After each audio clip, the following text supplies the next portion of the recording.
So Jersey City isn't the only place dealing with cannabis confusion, right? Community boards across New York City have been bombarded with applications for marijuana dispensaries now that the general public can apply. The deadline to apply for a license is December 18th. That's 2 months from today.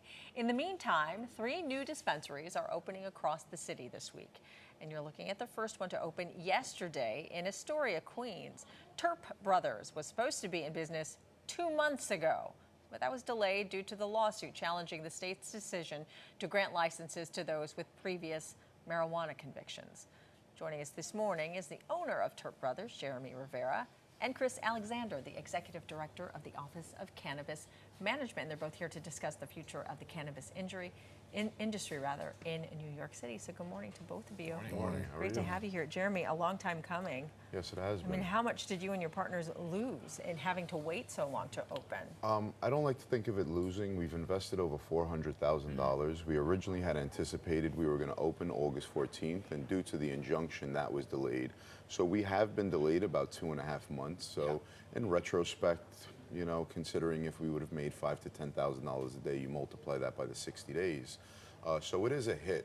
But we had originally invested $400,000 plus of our own personal money. We have no investors. This is a self-funded location, so it has been difficult. Yeah, well, glad you were finally able to cut that ribbon yesterday, try to recoup some of that money, or really just start fresh. But Chris, let me talk to you. 2 more dispensaries opening this week in Manhattan, right? So when you look at the totality of it all, how many legal dispensaries are there now operating in the boroughs? Yeah, I think we're at 25, 26 now, just under 30 legal dispensaries. Obviously, a lot more work to do. And you have mentioned the injunction has slowed that progress, among other factors. But we're just excited to get these guys open.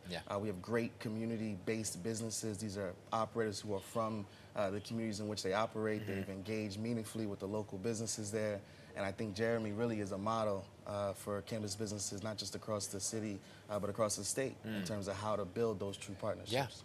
And since the applications have been open to the general public, the applications are just flowing in, aren't they? And the community board is involved. Can you talk about why the community board is involved and why it's so important? Well, it's a process very similar to the siting of liquor stores and bars, where the community board has the ability to issue an opinion on the location of a dispensary, really to make sure that the state is listening to the desires of the local community.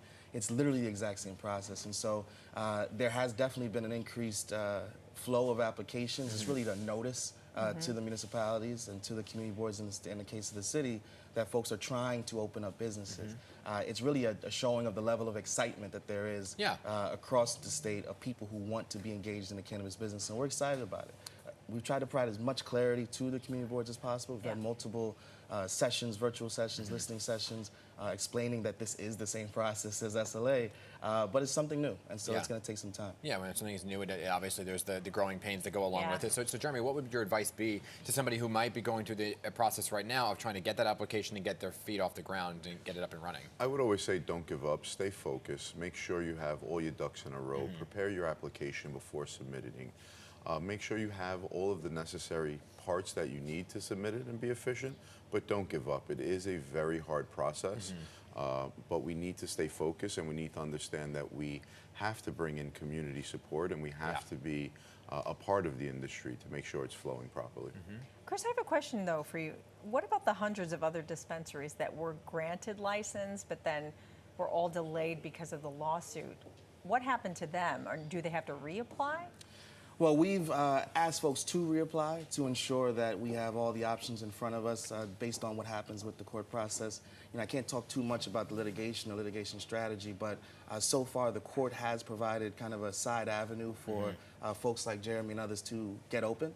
And so we've been, putting in applications to the court to get those folks open. But for the rest of the group of card licensees, we've remained focused and committed to the program. And so we're just trying to work through this process to get them to We're nearing the end of the year. What's the goal number to have cannabis shops open in New York? Because I feel like you're a bit behind in the numbers that you originally hoped for. So what is the new number? Well, I don't have an actual number of stores that we expect to have open. Obviously, the goal would be to get all of our card licensees open. There's 463 of them. But we are really just in the process now of trying to get folks who have spent time and resources, who have done the work on the ground to get these businesses off the ground. The state obviously needs more legal dispensaries, and we're committed to getting them the support that they need.